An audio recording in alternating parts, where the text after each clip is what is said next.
Bismillahirrahmanirrahim. Assalamualaikum warahmatullahi wabarakatuh.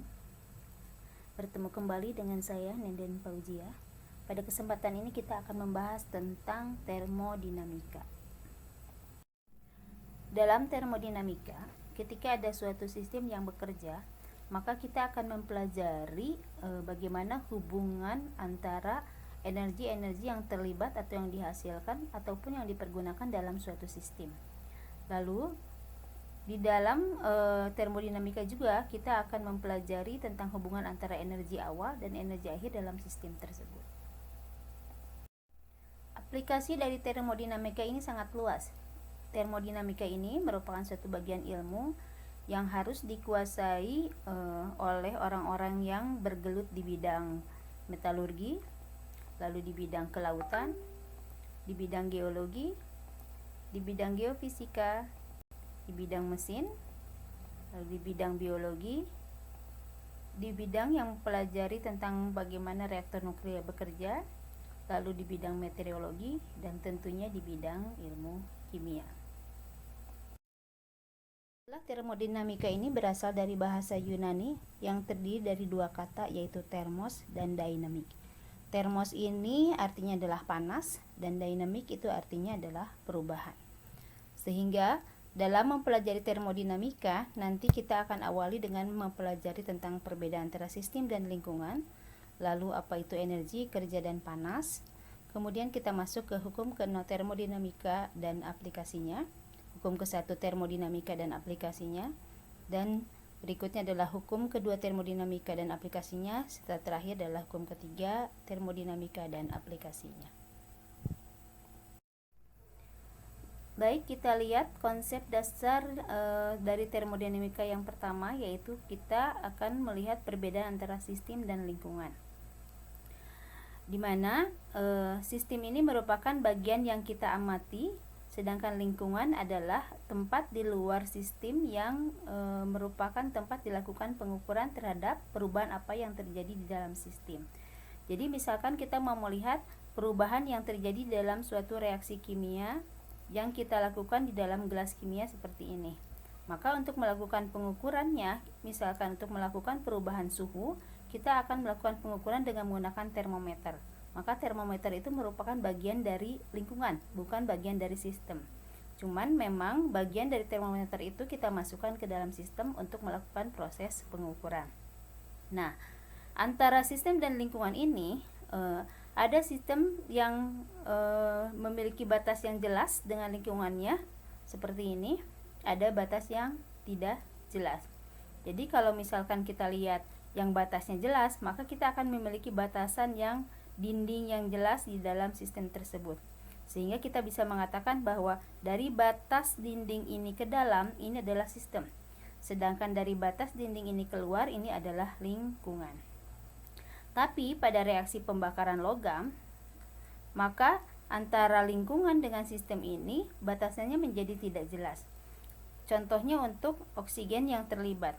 Oksigen yang terlibat di dalam proses perkaratan atau pembakaran dari suatu logam nanti, maka kita katakan sebagai bagian dari sistem. Tapi oksigen yang tidak terlibat dalam reaksi, maka kita katakan sebagai bagian dari lingkungan. Sistem pun dikelompokkan menjadi beberapa kelompok yang berbeda berdasarkan kemampuan sistem tersebut untuk mentransfer materi dan energi. Ada sistem terbuka, sistem tertutup, dan sistem terisolasi. Kita lihat yang pertama adalah sistem terbuka. Pada sistem terbuka, di sini materi bisa keluar masuk dari sistem ke lingkungan ataupun sebaliknya dari lingkungan ke dalam sistem.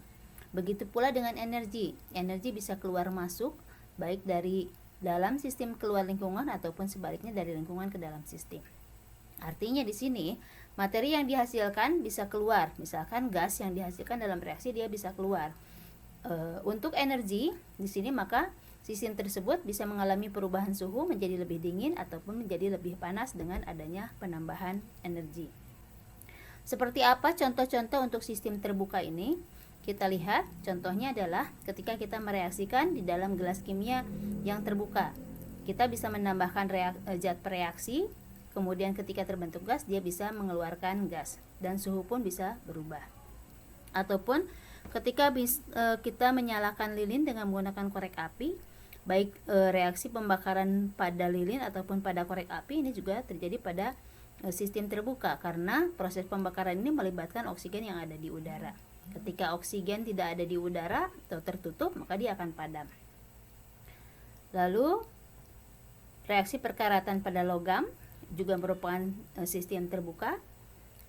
Reaksi fotosintesis juga begitu, karena dari reaksi fotosintesis ini dia membutuhkan sinar matahari yang berada dalam lingkungan, energi yang diserap oleh tumbuhan kemudian digunakan untuk proses fotosintesis, sehingga gas karbon dioksida yang diserap oleh daun dari lingkungan kemudian dirubah dan dikeluarkan kembali ke dalam lingkungan sebagai gas oksigen.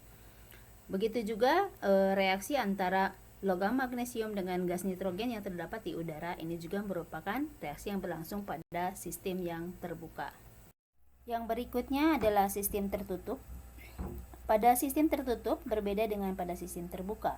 Pada sistem tertutup, materi tidak bisa keluar ataupun masuk ke dalam sistem. Jadi, materi ini tidak bisa keluar dari sistem, ataupun ada materi tambahan yang dari lingkungan masuk ke sistem juga tidak diperbolehkan. Tetapi keluar masuk energi bisa tetap terjadi. Artinya si sistem ini bisa suhunya menurun ketika didinginkan dan suhunya meningkat ketika dipanaskan.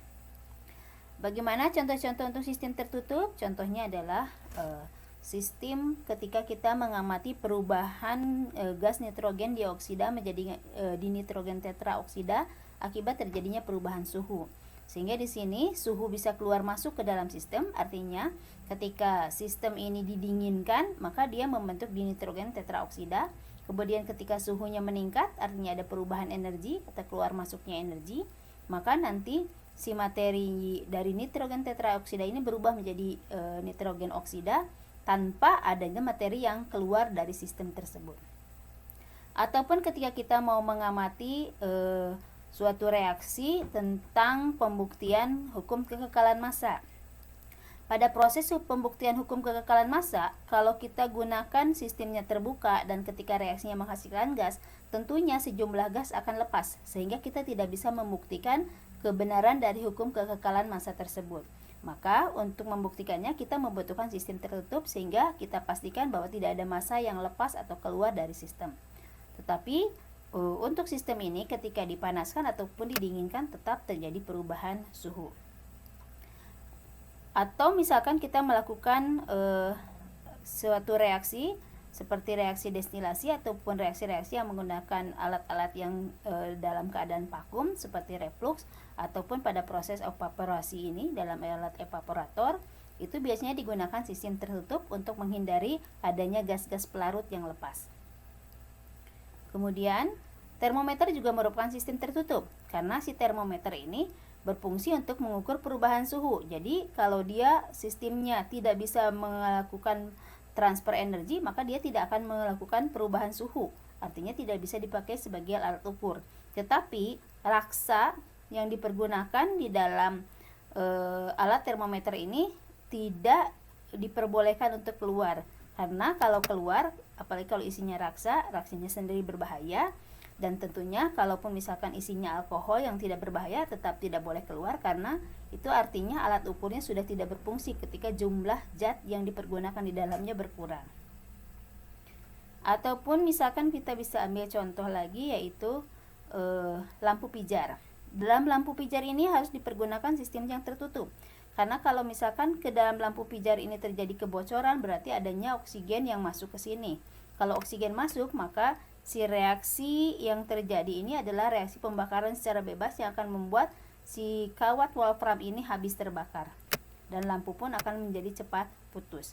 Di sini supaya kawatnya tetap bisa berlangsung menyala ketika dipergunakan listrik tanpa melakukan proses pembakaran yang sempurna, maka harus dilakukan dalam sistem yang tertutup.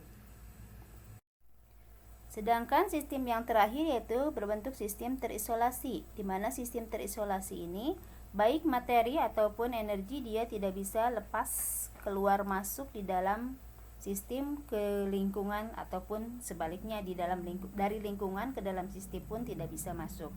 Seperti apa contoh sederhana dari sistem terisolasi? Contoh sederhananya adalah seperti termos. Mau termos dingin atau termos panas, ini sama-sama tujuannya. Pertama, agar isi di dalam termos ini tidak keluar atau tidak tumpah.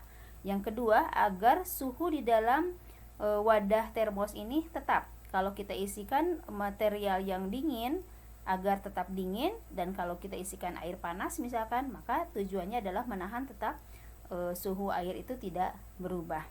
Walaupun memang karena sistem ini kadang-kadang dibuka dan ditutup, terjadi juga perubahan. Tapi ketika dalam keadaan tertutup, dia bisa dikatakan sebagai sistem terisolasi. Ada beberapa sistem yang memang mengharuskan benar-benar terisolasi. Contohnya adalah pada reaktor nuklir. Pada reaktor nuklir ini tidak boleh sama sekali terjadi kebocoran, karena reaktor nuklir ini menggunakan material-material yang memiliki radiasi yang tinggi yang sangat berbahaya untuk manusia ataupun lingkungan sekitarnya. Maka sistemnya ini harus benar-benar terisolasi. Walaupun untuk sekarang sudah ada sistem terisolasi atau reaktor nuklir yang lebih sederhana. Walaupun misalkan kita juga harus memperhatikan efektivitas dari sistem terisolasinya, karena untuk sistem nuklir ini atau untuk reaktor nuklir ini tidak boleh sama sekali terjadi kebocoran, baik untuk material atau materinya ataupun energinya, karena reaksi nuklir ini melibatkan energi yang sangat besar. Terima kasih atas perhatiannya. Billahi taufiq wal hidayah. Assalamualaikum warahmatullahi wabarakatuh. Dan jika Anda berkenan, tolong like dan subscribe.